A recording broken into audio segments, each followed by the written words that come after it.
प्रश्न क्या था कि गर्मी के दिनों में आप मटकी का पानी पीना पसंद करते हो कि स्टील के घड़े का? मटकी का। क्योंकि मटकी का पानी क्या रहता है? ठंडा रहता है। आप देखो मटकी का पानी ठंडा क्यों रहता है?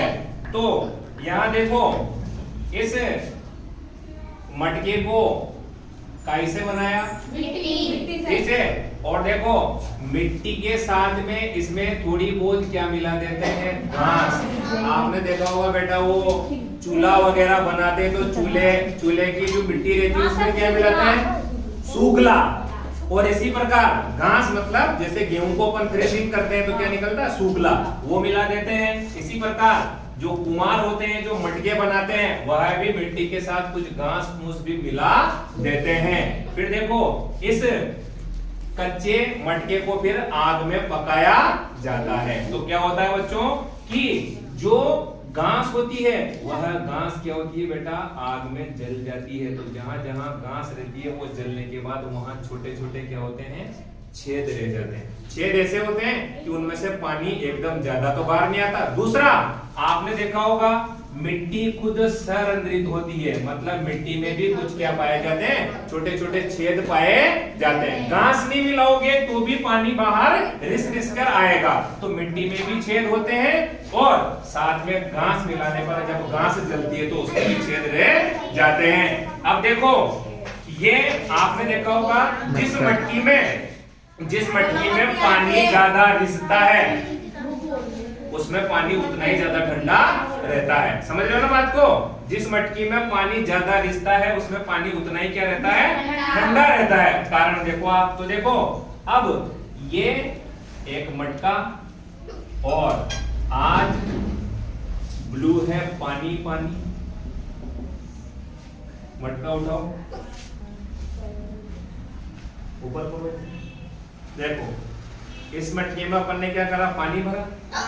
और देखो यहाँ मैं हाथ लगा रहा हूँ, देखो तो ये देखो मेरा हाथ क्या हो रहा है? गीला हो रहा है। तो अब ध्यान से देखो यह पानी मटकी के छेद से कहाँ रिस कर आ रहा है?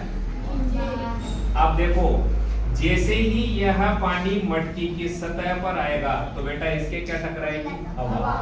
अब हवा इस पानी को किसमें बदलेगी? जलवाष्प में। तो आप बताओ, आपने देखा होगा जब आप किसी भगोने में पानी रखते हैं गैस के ऊपर या चूल्हे के ऊपर तो उसके नीचे आग लगाते हैं तो कुछ गर्मी उसमें जाएगी, जब भी तो पानी भाप भरकर उड़ने लगेगा। यानी पानी को भाप में बदलने के लिए क्या चाहिए? अतिरिक्त क्या चाहिए? उष्मा चाहिए। तो आप बताओ ये पानी किसमें बदल रहा है? जलवाष्प में। तो इसको अतिरिक्त गर्मी चाहिए कि नहीं चाहिए? तो जैसे ही यह अतिरिक्त गर्मी कहां से मिलेगी इसको? मटके के पानी से। तो देखो मटके के पानी से यह गर्मी को लेकर और यह जलवाष्प के रूप में ये बाहर वाला पानी जो रिसकर बाहर आ रहा है वह उड़ जाएगा। तो मटके का पानी क्या होगा? ठंडा। तो ध्यान से देखो मटके का जो बाहर का पानी रिस के बाहर आ रहा है यह भाप बनकर उड़ता रहेगा और यह गर्मी कहां से लेगा उड़ने के लिए? भाप बनने के लिए मटके के पानी से। तो मटके का पानी क्या हो जाएगा? आपने देखा होगा ना मटकी के नीचे कुछ भी प्लेट वगैरह रखते हैं तो उसमें पानी इकट्ठा हो जाता है। तो ये मटकी। इसका और उदाहरण देखें अपन। आपने देखा होगा हाथ ऐसे, दोनों हाथ अपने।